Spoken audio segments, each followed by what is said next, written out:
in today's video, I want to plant some purple lady bok choy around my beautiful rose that's about to bloom.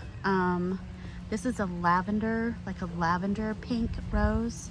How pretty with these dark purple leaves with green stems surrounding this beautiful rose. I know. It's gonna be lovely. And then I can just eat the bok choy, right? It's beautiful and delicious. And I can use the petals for rose petal tea. I've been drying a lot of rose petals in my dehydrator the last few days. So the more fragrant the rose, just so you know, the sweeter the fragrance of the rose, the sweeter the tea it makes. So it's beautiful and it's tasty and it makes me feel fancy. Bottom line, it just makes me feel fancy. Okay, it's still the day after Thanksgiving. I'm knocking out these videos, man. I'm knocking them out. 11:24. Let me get something just to scratch up the soil. I'm just gonna scratch it up a little bit.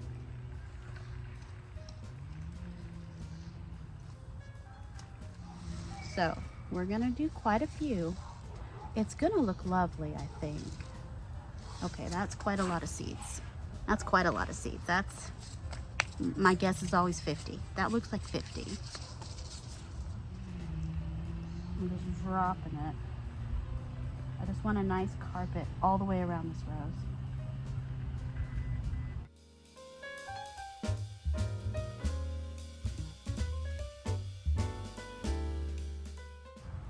That's a lot of seed.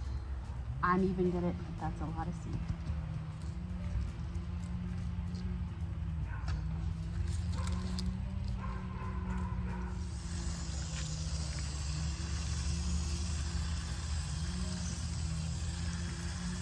Perfect. Can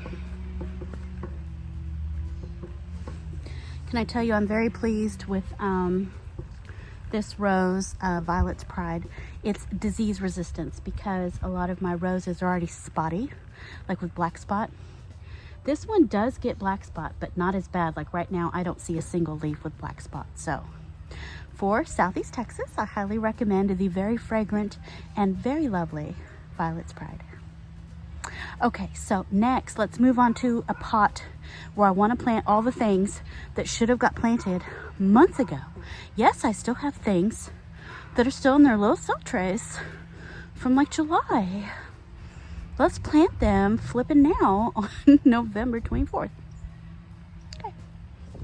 Okay, hi. So this pot here, I have dried and crusty Swiss chard, okay? I have Romanesco broccoli, this stunted and suffering. I have this plant that I got from Cece. I think it's like an ice plant or something. It's like a succulent. I need to put that in a pot. But I have, so it's very pretty. That's a cutting. It took very easy and it like started flowering like before it was even rooted, I think. It's a crazy little plant. Anyway, I think I'm gonna put it in this pot right here. Since this pot is right here and it's empty, it has my $1 million soil in it.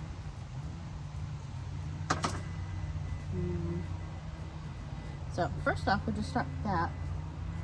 That's gonna be, yeah, there. So that can start getting big and crazy.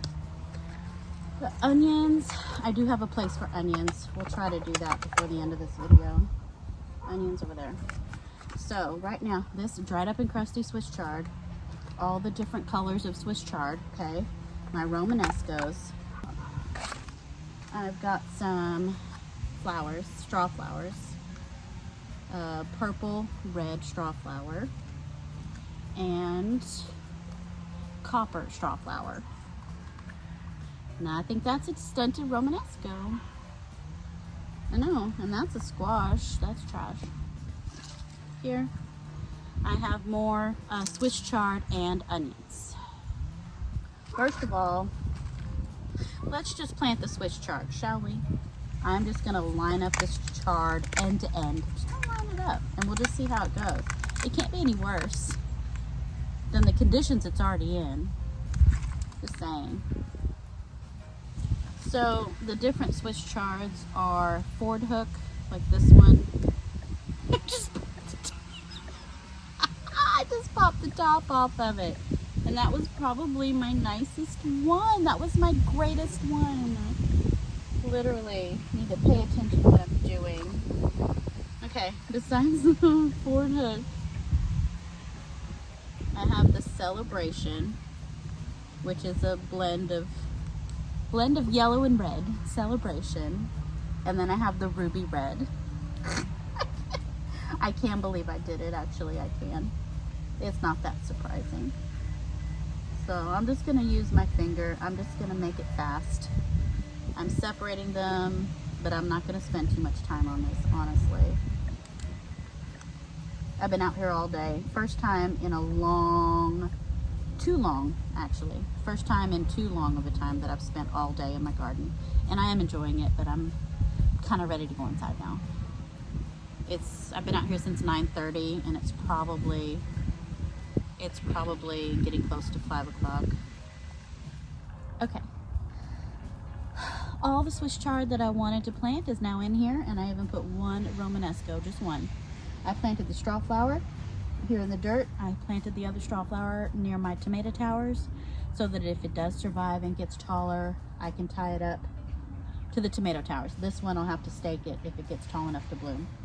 Now, the rest of my Romanesco and my onions, I'm going to plant over on the trellis where I have my birdhouse gourds. So let's move over there, and I think that'll be the last thing we do for this video. Yes. Okay.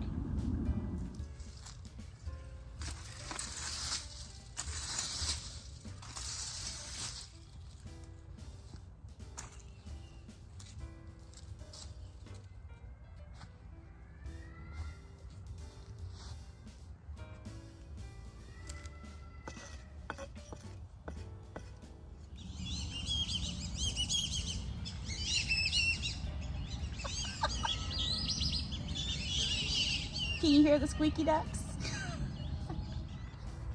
Alright.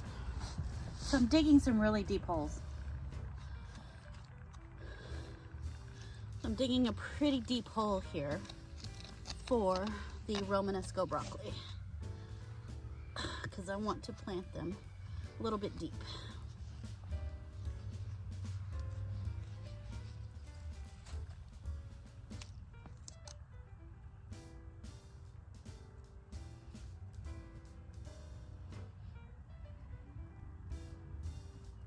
There.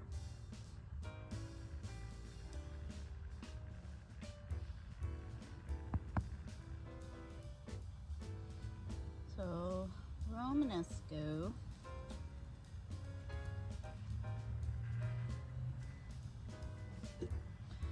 I'm going to put them a little close together, not too close together. So this is a weeding tool that I got from Andrea at Digging for Health, but this weeding tool is excellent at digging deep holes. Love it.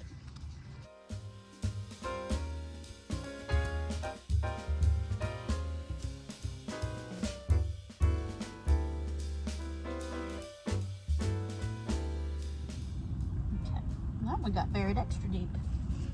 All right, next is gonna be my onions. Let me just do kind of a trench and I'll set my onions on top. I don't know how many I have really. I've got some big ones and I've got some little ones. Oh wow. Yeah. So these are my Cipollini onions. They're good size.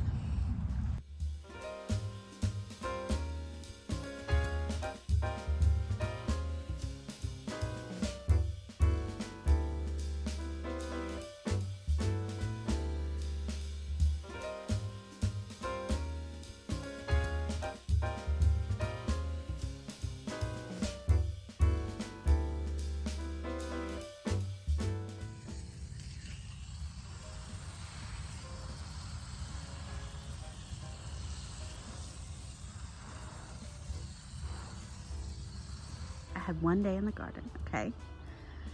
And the rest of the time been with my mom. It's been amazing. So, anyway. All right, well, thank you guys so much for watching. And I'll see you in the next video. You hear my squeaky ducks?